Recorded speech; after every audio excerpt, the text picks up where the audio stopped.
Meus amigos,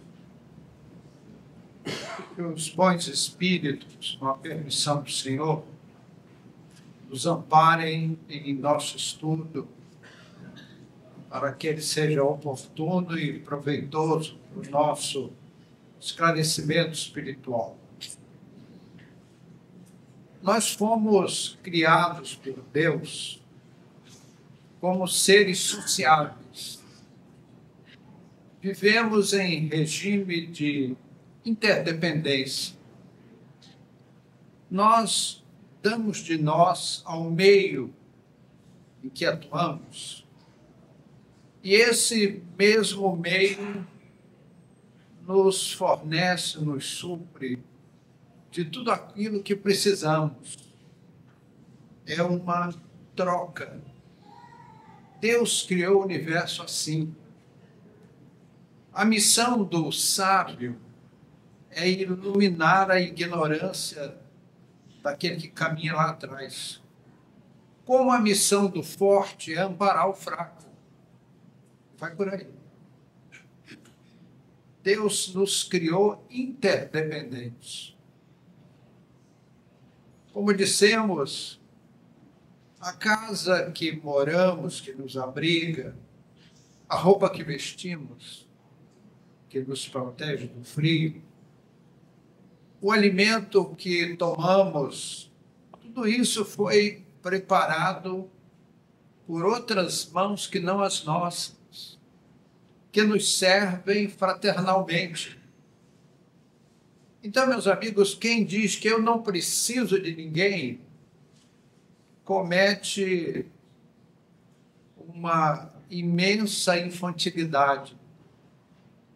Justo por isso, vivemos em sociedade, para nos assistirmos mutuamente.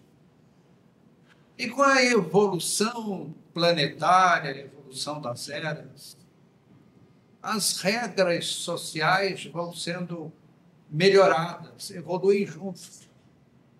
Se nós olharmos lá no passado do nosso mundo, naquelas eras de obscurantismo, o que imperava era a lei do mais forte. Era o forte dominando o fraco. Então havia senhores e escravos, amos e servos. Mas com a evolução das eras, as regras sociais foram ficando cada vez mais civilizadas. Declinou-se da lei do mais forte para vir o império da lei.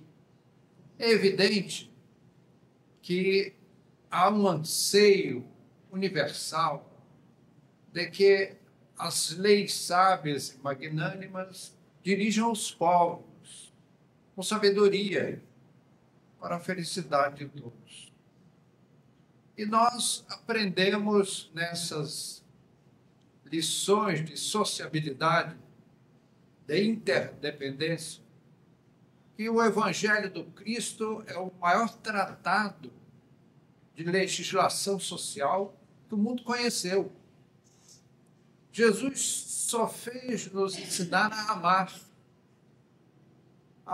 até os inimigos, a Deus sobre todas as coisas, e ao próximo como a nós mesmos. Então, Jesus nos ensinou a sermos sociáveis. Jesus, o educador por excelência. Quem acha que Jesus é um Deus, é um ídolo, é um santo, é uma meia-verdade. Jesus, acima de tudo, a sua missão terrestre, uma missão educativa. Então, examine o seu Evangelho e ele nos ensina boas maneiras, como vivermos em sociedade. Se alguém erra contra nós, perdoemos. E Pedro perguntou: Senhor, quantas vezes devo perdoar o que me ofende? Qual foi a resposta do Cristo? Perguntou Pedro: até 7 vezes? Ele disse: não. 70 vezes 7, que significa perdoar eternamente. Hoje gostaríamos de abordar um assunto, um tema, que os nossos compromissos sociais nos levam aqui e ali a atender a esse requisito, digamos assim, piedoso, que é o velório. Todos nós já fomos reiteradas vezes a um velório. E o que nós observamos naquele nosso ato em atenção a amigos ou entes queridos? O que nós observamos? O quão, queiramos ou não queiramos, acabamos vendo o quanto a nossa humanidade, a nossa sociedade, está despreparada para aquele evento chamado de morte. Nós, espíritas, usamos a expressão desencarnação. O bebê é a encarnação do espírito. Ele leva um período de 9 meses, é um processo bastante complexo, desde daqueles trabalhos muito especializados da divisão da cromatina, para que o espírito possa fazer o seu trabalho nas células troncos, transformando o material em órgãos em desenvolvimento. É um processo complexo que se conclui não na delinquência, para gastar o francês, mas aos 5 anos de idade, 5 a 7 anos de idade, quando os órgãos desenvolvidos permitem o domínio do espírito sobre a matéria. Então, meus amigos, a morte, como diz o homem do povo, e nós às vezes empregamos as expressões mais vulgares, mais populares, para nos fazer entendidos, compreendidos no nosso comentário. Então, somos chamados a atender, comparecer àquele evento fúnebre. E ali nós ficamos perplexos ao ver como a nossa humanidade está despreparada para as realidades espirituais. Nós vemos gritos, comportamentos frenéticos, patéticos, expressões incoerentes que nos causam um choque tremendo. Nós vemos ali aqueles irmãos nossos que deveriam ceder tranquilidade, paz, para aquele companheiro que parte. Esse é um assunto complexo, vasto, que nós pretendemos fazer alguns rápidos comentários, porque o tempo não para. Longe de nós a intenção crítica em nossas palavras. Os nossos comentários são os mais sinceros. E nos causa, assim, bastante sofrimento ao coração ao ver aquelas pessoas num delírio, num sofrimento terrível e muito sincero, mas desnecessário e inútil. Aquelas pessoas que sofrem tremendamente com o desenlace de alguém, elas estão curtindo uma dor desnecessária que não serve para nada. Muito ao contrário. Ela é só um desserviço para aquele irmão nosso em fase de mudança deste mundo. Aí vem uma pergunta muito lógica, porque nós, nesses eventos, nós reconhecemos os admiráveis valores da doutrina que nos conforta o coração. A doutrina espírita é o cristianismo por excelência numa linguagem moderna, sem os prejuízos linguísticos, sem as expressões idiomáticas de uma época remota. Uma linguagem comum, odierna, moderna, à luz da inteligência do século XXI. Então, meus amigos, nós vemos que há uma diferença enorme entre o espírita e o cidadão do mundo. É nesses momentos que nós vemos o formidável valor da doutrina que nos aquece o coração, que é o Espiritismo. Aí vem aquela pergunta muito lógica: e qual deve ser o nosso comportamento nesses episódios? Primeiramente, devemos discretamente cumprimentar os que se ligam àquele irmão que está de partida. Segundo, transmitirmos a nossa fé espírita não por palavras, mas por procedimentos. Nós não podemos, para sermos sociáveis, agradáveis, nos nivelarmos aos desequilíbrios emocionais compreensíveis, mas desnecessários, inúteis, prejudiciais para a pessoa que se entrega ao testemunho das emoções e aqueles que deveriam receber tranquilidade e paz e que não recebem. E, por último, nos cabe a nós, espíritos, orarmos profundamente, com toda a sinceridade de propósitos, do fundo do nosso coração, pedindo a Deus por aquele irmão que parte. Poucas pessoas conhecem o poder da oração. Pensamento é força. Quando nós oramos, nós unimos a nossa mente a outros tantos espíritos que naquele momento vibram em favor daquele irmão nosso que demanda as esferas espirituais, que mais do que nunca precisa de apoio, não de descontrole. E aí vem aquele nosso pensamento muito natural. Aqueles irmãos que estão perturbadíssimos com o passamento de um ente querido, de um amigo, eles serão chamados a curto prazo. Meus amigos, parece que foi ontem. A cidade de São Paulo era um mundo antigo. Aqui na Avenida Ibirapuera passava bonde, camarão.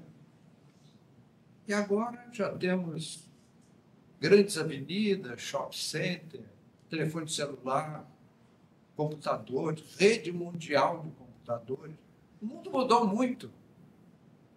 Mas nós não vemos essa mudança tecnológica chegar ao coração dos homens como seria de se esperar. Em termos de espiritualidade, o homem mal saiu das cavernas. E não é porque a espiritualidade superior não nos traga as lições necessárias. As luzes aí estão. Nós vemos que o Espiritismo chegou ao mundo há 155 anos, aproximadamente, e num prazo de tempo tão pequeno, um século e meio, os espíritos já se contam aos milhões no mundo. E são esses irmãos nossos que, nesses episódios, são baluarte.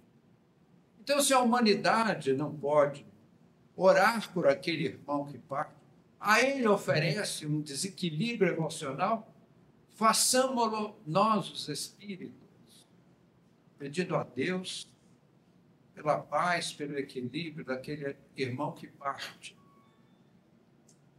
nós vemos nas nossas observações de que não existem duas desencarnações iguais. O que nos encanta no Criador, em Deus, é de que a sua obra é tão colossal, infinita, e é diversificada.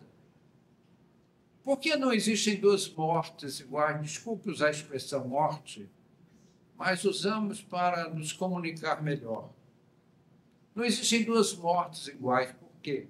Porque as pessoas não são iguais. Nós temos, desde aquele irmãozinho nosso em processo de desligamento, que chega ao recinto para colher lições, equilibrado, consolado pelos seus entes queridos, é comuníssimo, e principalmente as mães. É muito difícil uma mãe dizer, não vou receber meu filho nas sombras da morte. Isso é quase impossível. As mães são alguma coisa que nem os poetas conseguiram explicar. E elas cuidam, preocupam-se com aqueles espíritos trazidos à manifestação terrena, mesmo depois da morte. Porque nós sabemos, no mundo espiritual, por antecipação, quem está com o prazo de validade vencido, quem está na iminência de deixar a Terra. Iremos todos nós. Não se passará nem um século, e nenhuma das pessoas aqui presentes estará mais na Terra. Todos nós demandaremos o mundo espiritual. Infalivelmente, esta é a única certeza desse mundo. Que você vai comprar ações da empresa tal e vai ganhar muito dinheiro, é possível, mas não é certeza. Você vai fazer aposta e vai ganhar muito dinheiro, é possível, mas não é certeza. A única, absolutamente única certeza é que nós vamos deixar esse mundo.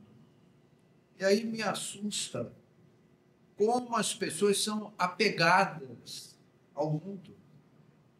Então, como dizíamos, chegam ao recinto aqueles espíritos que vêm consolados, esclarecidos, pacíficos, calmos, para absorverem lições daquele recinto. Isso numa ponta, uma ponta positiva. No outro extremo do negativo, são aqueles espíritos perturbadíssimos, que não conseguem compreender o que está acontecendo. E veem as pessoas se descabelando, batendo com a cabeça na parede, esmurrando o crânio, e eles ficam mais confusos ainda, porque não conseguem se desvencilhar do corpo físico, mas, a um só tempo, não conseguem emitir uma única palavra, não são capazes de movimentar um único músculo naquela paralisia, aquela oxidação do grande simpático, que é um anestésico extremamente eficiente. Aí você pode, para as pessoas que temem fazer doação de órgãos, vai aí a informação que não é nossa. Aí você pode tirar as córneas, o coração, o fígado, os rins, o pâncreas. Hoje já se desconta tudo, como os antigos egípcios, na mumificação, eles faziam uma coisa parecida. Eles faziam um trabalho de retirar tudo aquilo que era putrescível, aqueles elementos estavam em trânsito orgânico, eles retiravam para fazer as chamadas mumificações. E essas múmias que estão aí há milênios, vai no museu e fica assim, perplexo, né? A múmia pisca o olho para você, assim, né? Como aqueles espíritos egressos de capela, que eram aqueles sacerdotes cientistas que trouxeram a técnica da mumificação, que era praticada naqueles mundos, naquelas eras remotíssimas da nossa humanidade. Então, meus amigos, aquele espírito, ele entra em desespero, não consegue movimentar o corpo físico, não consegue mover um único músculo, mas ouve as pessoas chorarem por ele, citarem o seu nome. E quantos quadros terríveis nós já vimos com isso? Não vou nem citar muitos, né?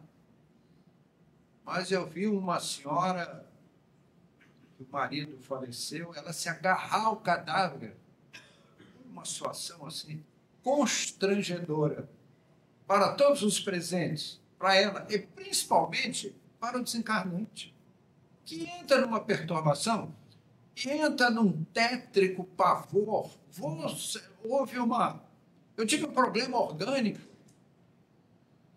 eu estou desacordado, vão me sepultar, vão me enterrar vivo. Então, meus amigos, esses espíritos sofrem muito num período em que o importante era que as pessoas se reunissem, se congraçassem em amor, fraternidade, em sociedade, elevar os pensamentos a Deus, pedindo a ajuda do infinito para o bem-estar daquele nosso irmão que parte. Então, já fomos a muitos velórios e vimos cenas realmente dolorosas. E não vai aqui nenhum sentido crítico. Aí é que nós vemos a importância do nosso trabalho na casa espírita. Porque o ambiente espírita é a polarização do esclarecimento espiritual. As luzes da espiritualidade vão chegando ao mundo. E o movimento espírita é o portador digno, é aquele consolador que Jesus prometeu no capítulo 14 do Evangelho de João, para consolar através do esclarecimento. Nós não gostaríamos de encher a cabeça dos amigos com imagens desconfortáveis desses cenários. Isso visto de um lado. Mas do outro lado, também não podemos pecar por omissão. Algumas pessoas acham, hoje em dia, os velórios, todo cemitério tem um velório, muitos boxes, muitas salas. Então você chega lá, todos aqueles boxes ocupados, e é um dramalhão em cada um. Nós não queremos encher a cabeça dos amigos com comentários nem sempre confortáveis. Mas também não podemos pecar por omissão. Se o ambiente é bonito, chique, se é um cemitério de primeira linha, né? Geralmente são instalações nobres, higiênicas. Mas o ambiente espiritual é realmente de assustar. Espíritos oportunistas que desejam explorar os restos de vitalidade daquele organismo já em processo de decomposição. Porque quando os técnicos espirituais desligam aquele que os orientais chamam de cordão prateado, é um centro na base do cerebelo que liga o corpo físico ao corpo espiritual. É um fenômeno muito interessante de ser estudado quando aquele cordão é rompido como um relâmpago, como uma centelha, e começa a jorrar um produto ainda desconhecido para nós, que vai formando o corpo espiritual do desencarnado. Então, ao lado, vai se formando um novo corpo, invisível aos homens. E queira Deus que nós tenhamos esse privilégio. Mas o que acontece é que espíritos exploradores que vivem para os interesses carnais, eles dilapidam, eles vampirizam aqueles fluidos, aquelas vitalidades, aqueles restos de vitalidade orgânica. Então, os técnicos espirituais, os médicos espirituais, quando lhes é permitido, num processo, eles parecem um hierofante de um templo da antiguidade, expulsando para os reinos naturais aqueles materiais semi-orgânicos, para evitar essa exploração espiritual inferior. Então, meus amigos, quando um féretro chega ao cemitério, esses magotes de espíritos que perambulam pelos cemitérios, eles correm aos muros, às grades, para examinar o que está chegando, no afã de vampirizarem fluidos que os tornam mais homens, mais humanos, mais humanizados, que não serve para nada. Veja-os buscarem a sua desmaterialização para o seu engrandecimento espiritual, eles buscam encharcar-se o máximo que podem nesses ambientes. Eu lamento ter que tocar nesse assunto, mas é uma necessidade do nosso estudo. Mas aí alguém diz assim, e a proteção espiritual, meus amigos? Proteção espiritual não se conquista de afogadilho, de um momento para o outro. Até hoje eu vivi para o mundo, mas eu quero agora proteção espiritual. Proteção espiritual é conquista íntima daqueles que viveram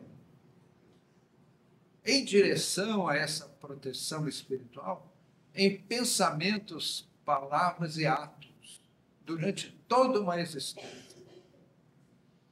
E aos poucos, aqueles que se dedicam às realidades do Espírito, esses irmãos nossos vão se liberando daqueles fluidos muito pesados, muito materializados, quase dispensam o trabalho dos técnicos naquela dispersão fluídica para evitar esses processos de vampirização de espíritos de ordem muito inferior. Falamos que esses espíritos se sentem assombrados, aterrados, com receio de serem sepultados vivos. Meus amigos, é uma bênção celeste quando da nossa colônia os espíritos especializados que operam naquela colônia e eles trabalham para todos os hóspedes daquela colônia domiciliados na terra. Então, quando eles recebem de ordem superior a autorização para o desligamento, é uma bênção celeste. Então, os amigos se revezam naquele trabalho de doar amor e carinho a quem está em um processo de desligamento. Quando o desligamento é muito rápido, há aquilo que a ciência chama de falência múltipla dos órgãos. Mas essa falência só acontece porque os técnicos, por razões puramente técnicas, fazem os desligamentos, que são muitas as ligações. Aquelas ligações de menor importância, nós mesmos podemos soltar. Mas as mais importantes, que ligam especialmente o coração, o pulmão e o cérebro, dizem eles, esses técnicos, não se corta onde se pode desligar. Então, a preocupação deles, e assim que surge a oportunidade, eles fazem o desligamento do corpo espiritual da massa humana material. E receber essa autorização, meus amigos, é uma bênção infinita. Sermos recepcionados por diletíssimos amigos espirituais, que vêm trazer o seu carinho, o seu abraço, as suas boas-vindas. Então a gente olha aquelas pessoas arrancando os cabelos e você recebendo o abraço de diletíssimos amigos, tão diletos como aqueles que ficam. E é por isso, meus amigos, que nós, espíritas, tanto batemos nessas teclas. Necessário, nós, espíritas, cumprimos com todos os nossos deveres humanos, de todos os matizes, de todo jaez, para cumprir com as nossas responsabilidades humanas. Vivemos com os pés bem fincados na terra, mas o coração e os pensamentos nas esferas celestes. Nós vivemos no mundo, cumprimos com os nossos deveres humanos, mas não vivemos para o mundo. Não negligenciamos as nossas responsabilidades humanas, muito ao contrário, cumprimos-las com todo denodo. Mas temos os nossos propósitos, os nossos objetivos na eternidade, que é a nossa pátria verdadeira. Após esse trabalho de desligamento, nós sentimos um torpor, inexplicável torpor. E o espírito só se reconstitui depois de dormir.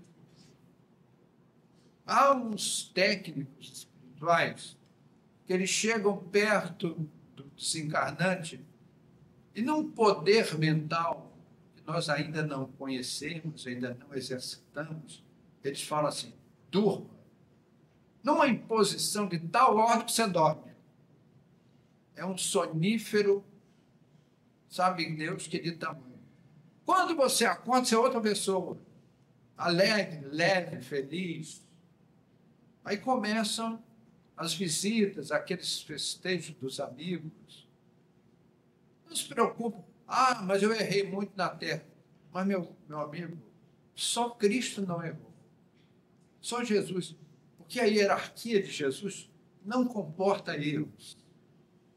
Os demais, todos os cidadãos deste mundo cometeram pequenos, médios e grandes erros. Porque somos humanos. E Deus sabe disso. A nossa pequenez espiritual nos reserva tropeços diversos. Então, meus queridos amigos, quando fomos chamados a cumprir um dever piedoso, social, e comparecer a um velório, levemos essas informações em mente, cumprimentemos, apresentemos nosso equilíbrio como espíritas numa pregação sem palavras e oremos contritamente, com profundidade pelo espírito desencarnado. É muito comum nessas orações o companheiro que estava junto ao corpo se libertar, porque Pensamento é força e o pensamento em oração é poder. Que o Senhor nos guarde, nos abençoe.